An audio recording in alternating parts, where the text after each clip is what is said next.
Merhaba, benim adım SYAZRIANAHEERA. Benim adım UMAIRAH. Good day, and welcome to our special report on Turkey's macroeconomics. Before we look at Turkey's economy, let us first understand what macroeconomics is. Macroeconomics is the branch of economics that studies the economy as a whole instead of focusing on individual markets.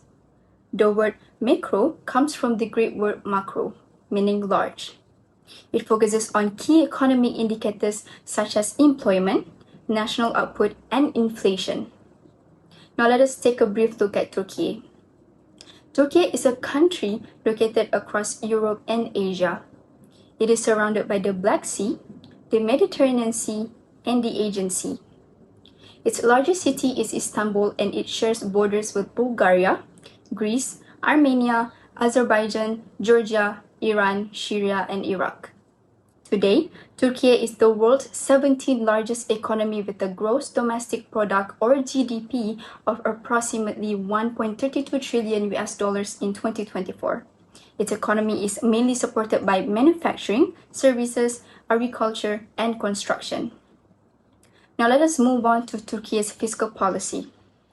Fiscal policy is one of the government's main tools to manage the economy through taxation and government spending. Its main goals are to support economic growth, maintain employment, control inflation, and reduce the effects of economic fluctuations. There are two types of fiscal policy.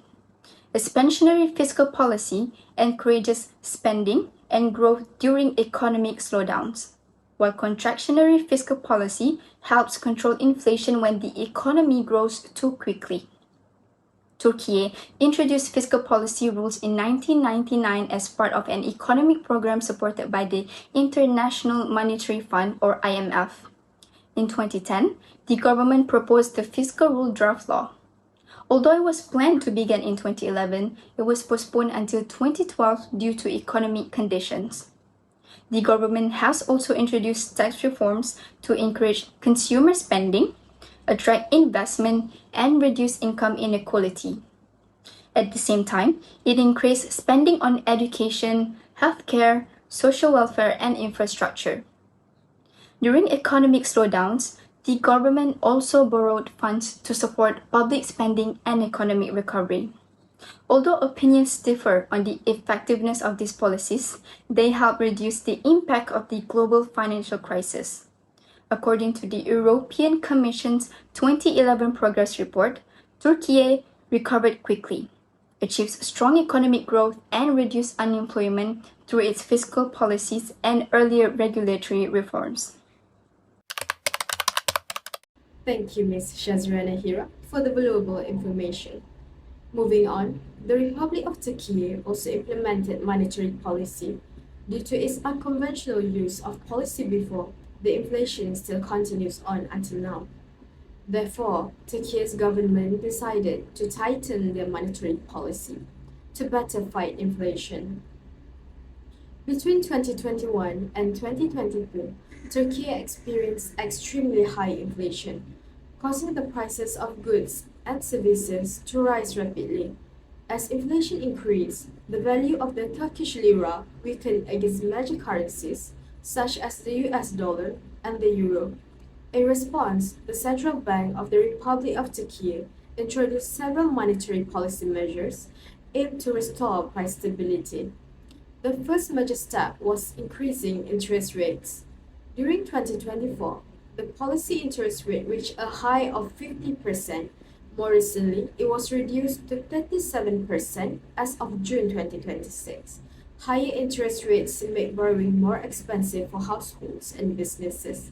As a result, people are encouraged to borrow and spend less, reducing overall demand in the economy and helping slow the rate of inflation. The central bank also strengthened its open market operations by conducting reverse repurchase or reverse repo agreements. Through this process, the central bank sold securities to commercial banks, temporarily absorbing excess cash from the financial system. This reduced the amount of money circulating in the economy and limited banks' ability to issue new loans, helping ease inflationary pressure.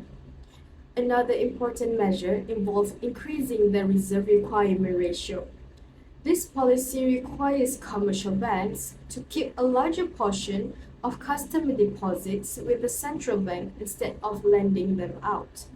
With fewer funds available for loans, borrowing by households and businesses declines, leading to lower spending and reduced demand for goods and services. This contributes to slowing price increases and promoting economic stability. For further details, let's now turn to AINUL, who is reporting live from Turkiye.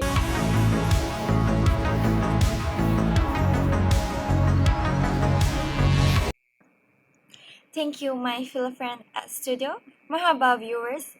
Benim adim Ainul FATIHAH KHAIRIL AZHAR and my friends. Merhaba, ben INSYIRAH NAZARAMRY, reporting live from Istanbul, Turkey. Turkey has been facing the inflation crisis for years, causing persistent economic instability in Turkey and raising concern among the government, the public, and the national investor. Let's look at inflation trend in Turkey together. In 2020, Turkey was at 12.28%, which is in the yellow zone. Then, in 2021, an increase in the inflation rate of 7.32% brought Turkey to 19.16% in the dangerous yellow zone. This was due to global economic problems, namely the COVID-19 pandemic. Unfortunately, in 2022, Turkey's inflation rate sharply rose by 52.71%, causing Turkey to be in the red zone at 72.31%. The situation improved in 2023 with an inflation rate of 53.86%. Although still in the red zone, there was a decrease of 18.45%. In 2024, the inflation rate was 58.51%, meaning an increase in the inflation rate of 4.65% from the previous years. Most recently, in 2025, the inflation rate was 24.70%, successfully lowering the inflation rate by 33.81% over 1 year.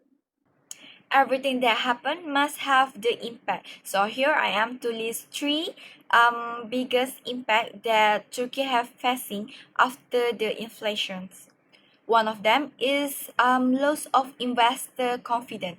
The concern about economic policy and the central bank independent reduced foreign investor in Turkey. When investors sold Turkish assets and exchanged lira for foreign currency, the asset and lira became even weaker. Most investors do not dare to take high risk in Turkey. Moreover, Turkey is the wide gap between the rich and the poor. After the inflation, the people in Turkey can see the lifestyle that far between the rich and the poor. Which the economy become unstable, there will be a small society of population control a large of wealth, economy, income, and resources, while other only limited access to money, opportunity, and basic needs. Lastly, the biggest impact of inflation in Turkey is business uncertainty. Business uncertainty refers to unpredictable market conditions in the supply, import, and export processes.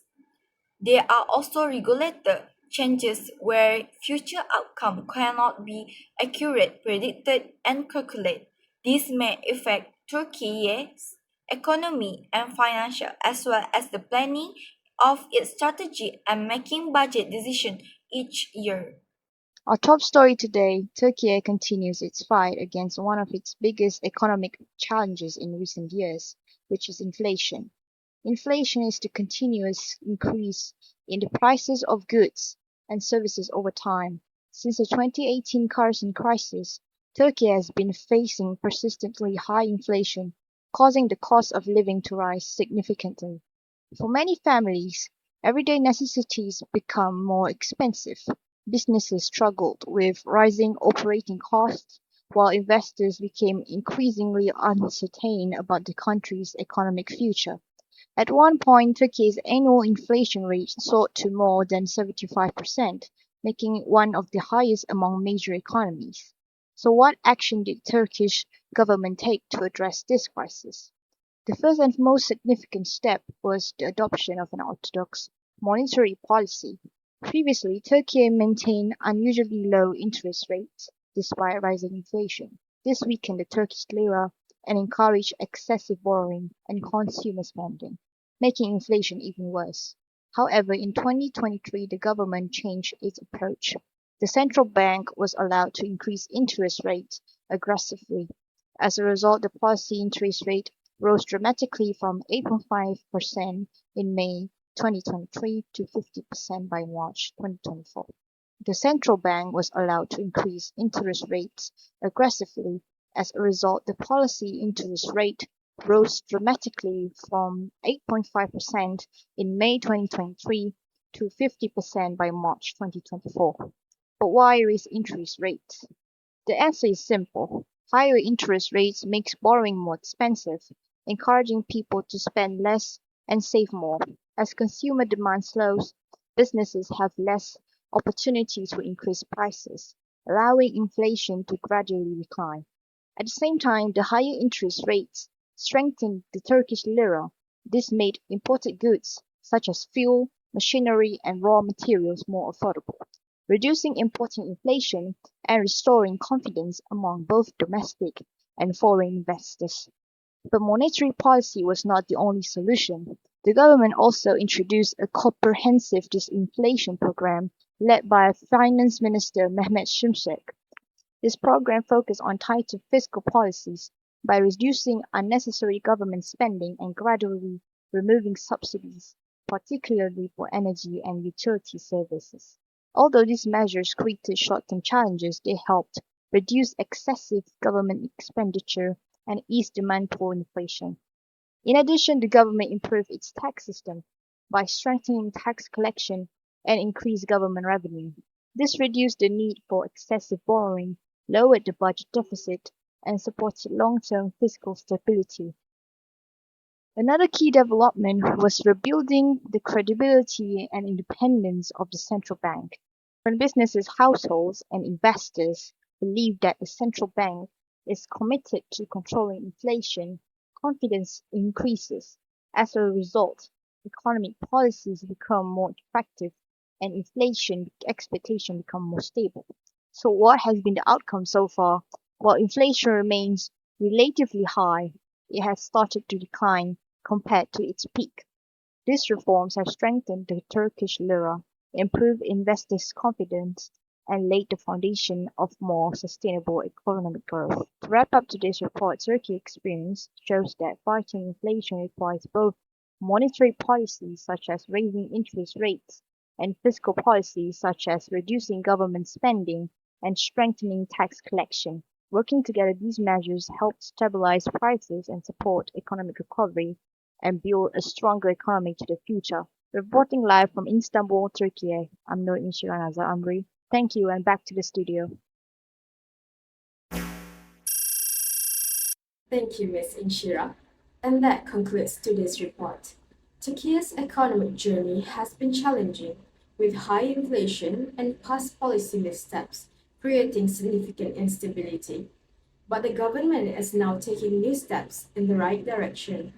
By raising interest rates, tightening the budget, and adopting more traditional economic policies, inflation has started to come down, falling to 24.7% by late 2025.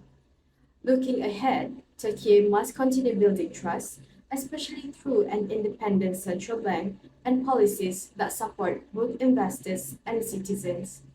Recovery takes time, but with the right strategies, Turkey can move toward a stronger, more stable future. That is all for now. Ilveda.